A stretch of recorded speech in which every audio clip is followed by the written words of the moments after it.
Hey guys, welcome back to the FPL X God podcast for your Game Weekly OD of XG. I know it's been a while since I made my last video, but I was in the middle of things. I was applying for graduate school, everything. But now all of that is done and I'm back for good. That does not mean I haven't been active in FPL. I have been very active with my Twitter and I've been playing each week diligently and trying to gain ranks as much as I can and be where I am right now. So, as of now, I'm very happy with my rank. Game week 22 has ended. I'm in the top 70k. I take that at the start of the season. I have all my chips intact except for the first wildcard, of course. But that gives me a chance to catch up a lot of ranks and actually have a chance in getting into the top 10k or even further. So the team's been doing well so far. I'll just give you a brief catching up on how my team's done this season and where I am right now. So we started off the first week nicely in the top 100k, but since then I've had the most consistent season anyone can have. I've been between 100k and 300k throughout game week 2 till game week 20, and right now I've entered the top 100k finally, and I hope I stay in it. I did not have Bruno this week, which did cause a little bit of like rank shift, but the sad thing is that I almost did go for Bruno. I had the cash, but I felt left out in Yorta and I chose to go for him as a safer option. And I definitely wouldn't have captained him being a Ronaldo owner, but yeah, that point swing would help a lot. As of now, I'll just go through what team I have right now and what postponements can happen, and that's why what team selection you should go ahead with. So I'll just basically go through what players I have right now and what I'm thinking about them. So initially I planned on doing a bench boost for double game week 22, but obviously the double didn't work out properly. Like too many postponements, COVID, injuries, AFCON, everything happened. You know the rest. And so that's why you'll see a lot of money on my bench. And so we have David and Ramsdale both playing keepers, both occupying a decent amount of the budget. And we have Alonso. I'll be looking to removing Alonso for an Aston Villa clean sheet or a Wolves clean sheet as soon as possible. But this week, I think there are other fires to put out, or I have decent players on the bench, so I might roll a transfer. Let's see about that. They have the Club World Cup coming in, and I don't rate Alonso as highly as a pick anymore. So Alonso is a sell for me unless you have nothing to do or want to roll a transfer. I can't speak enough about Trent. He's a mainstay in everyone's team. As long as he doesn't get injured, nothing happens. He's playing. Moving on to Cancelo again, same thing. Both had single game weeks last week and yet had double digit hauls, and Alonso played 180 minutes and gave 2 points. So these two are absolutely nailed on players. You do not need to think about them.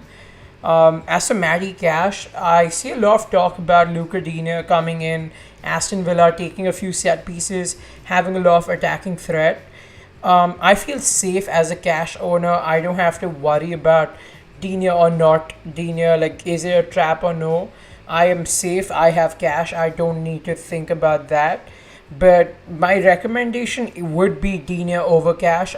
Digne had that slightly better attacking output. If you look at his numbers over the last few years, he has numbers almost as good as your Trents, Robos, and Cancelos. He is almost a premium asset, and with Gerrard coming in, Aston Villa have looked like a better defense. So I think Digne or cash would be a nice pick going into the fixtures forward. Gabby Martinelli again will have a few blanks coming up, but it's a Burnley game. I waited this long to make this video this week because I like to see every midweek game that happens and then form my judgments. So Gabby Martinelli, Klopp in his post-match presser mentioned that he is an absolute gem of a player. I've been a Martinelli fan for years now. I really rate him, and I think he will fire against Burnley. So he's a shoe-in in my team for this week. As for Jota, again, he scored 2 goals against Arsenal today. Without Salah Mane, he's the focal point. He's everything in their attack right now. So I think another no-brainer. As for Bowen, yes, he plays Manchester United, but they aren't the same Manchester United anymore. They're conceding the leaky. If David De Gea wasn't there, they'd be conceding much more. And Bowen is the most informed player of the league at the moment, so I really don't worry about having Bowen in my lineup. Josh King plays the weakest team. I think again he just walks in. As for Ronaldo, I'm not too keen on at owning him right now. West Ham are leaky; they aren't the best defense, but I just want like Ronaldo's a placeholder right now for Salah next week, so I'm not thinking too much into it. As a captaincy decision, I'll talk about it later in the video. Then I have Antonio Sodas like a lot of people. If the potential doubles do happen, I might look at removing Antonio for a Watkins or something. But Antonio, with the fixtures going forward, I think is not the worst. He returns here and there. He's been not the same off late, and everyone can see that. But again, if you have other fires to put out, it's not the most immediate one you need to. Again, I have Ramsdale, who I'll be playing over David De Gea this week. He has a relatively easy fixture against Burnley, a Chris Wood-less Burnley, a Cornet-less Burnley. So it's basically a toothless Burnley that hopefully they get the clean sheet. I have the Everton pair of Gray and Doucouré on my bench. If I do make a transfer this week, and if Leeds look like they're doubling or anything like that, I think Doucouré to Rafinha is my move. Rafinha then maybe plays over Antonio. I'll be talking about it later in the video. And yes, we round the team off with Reguilon. He's just on the bench this week because he plays at Chelsea. I have other players who look like they'll play over him. So obviously he won't probably be last on my bench, but I think it's safe to say he won't be in my playing 11 this week. Now I'll just talk about a few potential double game week options, or what games can happen, expo, which is expected postponements, and likelihood of a double game week.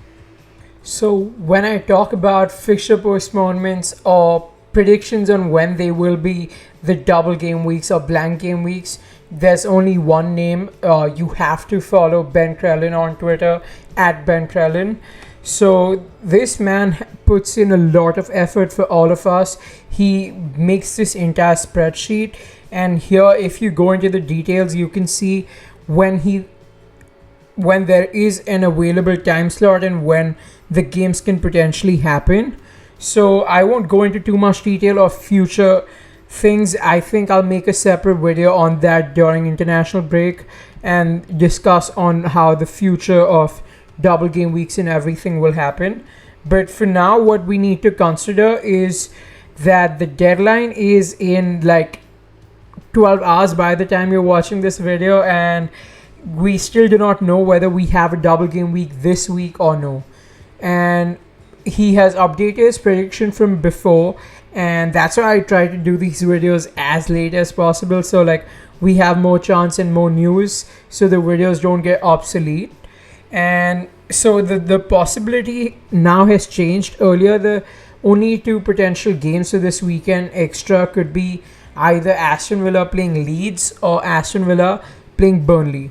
But now, according to his updated fixture prediction, Burnley can play Watford and Leeds can play Aston Villa. So if the FA want 2 matches to go ahead, so like they have less of a backlog, they can make this combination happen, and that's how we can get 2 extra games this weekend. Otherwise, he's still hopeful that we have either Aston Villa Burnley or Aston Villa Leeds. So hopefully we do have a double, and looks like Aston Villa will be doubling. And I really like the looks of quite a few Aston Villa players. I'll talk about them in the transfer tips. But Aston Villa, Leeds and Burnley I would not really touch right now. They've lost Chris Wood. Their defense isn't Burnley like, and they do not have Cornet right now. So I think Burnley's a no. And Watford, I think most of us own either Josh King or Dennis. I don't think you should invest in the other one right now. They haven't looked the best, but they're still there. They are good attack, bad defense. So I think you should not go into two of them, but having one of them is sufficient enough. And they have a good fixture against Norwich anyway, so the person having another fixture would not hurt you and may just increase the chances of you captaining him. We'll discuss that when we discuss the final team selection and captain. So let's move on to transfer tips. So I'll just talk about like what players people are transferring in, what players you should consider, and what some pitfalls to avoid and what fires to put out. Let's go ahead. So this is a list of all the players people are transferring in this round, and then we'll go through the transfers out and then discuss which are the avoids and which ones you should go for. So yes, if you need a keeper, Jose Sa is as good as they come right now. He's been by far the best keeper in the league. There's no doubt about that. Their fixtures aren't the worst. They have, I can easily see them keeping 3 out of 4 clean sheets in the next 4 and non-issue. But again, I don't think keeper is a place where you might need to put out fires in. People generally have a David or a Ramsdale. Decent fixture this week. At least Ramsdale like plays Burnley, you have no issues with that. Some people have Foster as a backup. He plays Norwich. That's not a bad shout. You don't need to change a keeper for that. Edison again, like a great keeper, but I don't like investing that much on my keeper, especially when the same team has better attacking defenders who I can go for, like a Ruben Diaz who's as nailed and gets a few attacking returns here and there. As for defenders, again, Connor Cody, decent fixtures, but I would not suggest going for Connor Cody. Not that great attacking returns overall. Yes, he scored a goal last week, but his stats aren't really there. Once Romain Saiz is back, he's probably their best centre back for attacking returns. And I'd rather go on Ait Nouri, who's cheaper and looks pretty lively on the pitch. Everyone has Cancelo, Trent. I think the only defenders you'd really need to think about are a Digne or a Cash, because Aston Villa might have the double. You will probably have a Alonso or a Reece James who you want to move out of now finally, and Digne or Matty Cash look really good options. Digne had slightly better numbers in Cash. Cash is in the box a lot. It's not like it was just Digne and no Cash. Gerrard's team plays with both both fullbacks inside the box. It's pretty exciting watching them play. Digne did take set pieces, but when Coutinho came in, he came in for set pieces a bit. So Cash is a safer option. Digne is a really, really nice option. If I did not have Cash, I would rather bring Digne for the excitement, but I'm safe with Cash. I'm pretty happy with that. Arsenal defenders are good, but they have a good fixture, but they blank soon, so I'd avoid going towards them. As for mids, as you can see, Coutinho is by far the most bought-in player this week. Coutinho is exciting. He is a Premier League veteran, like he's a legend in a way. We've seen him in FPL. He's a pretty lively player. He's trigger happy, likes taking his shots. If they have a double, it's a no-brainer. You go for Coutinho. But personally, I prefer a Rafinha if he has a double. Their one game is already against Newcastle. Bamford suffered another injury. He's on pens. I think he's a safer option because he's more consistent, doesn't give double-digit returns. But yeah, he's safer.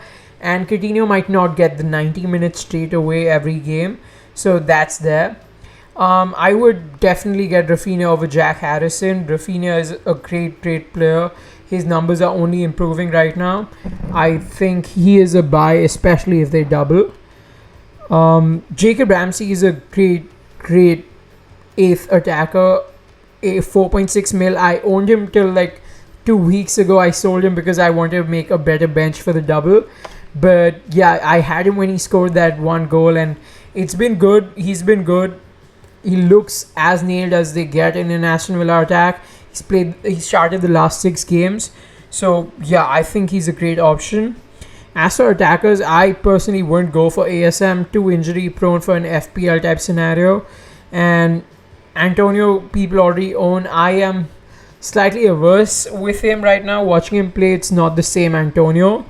But Kane is great, but like, again, you need that money for Salah next week. So don't go into a Kane or a Bruno right now.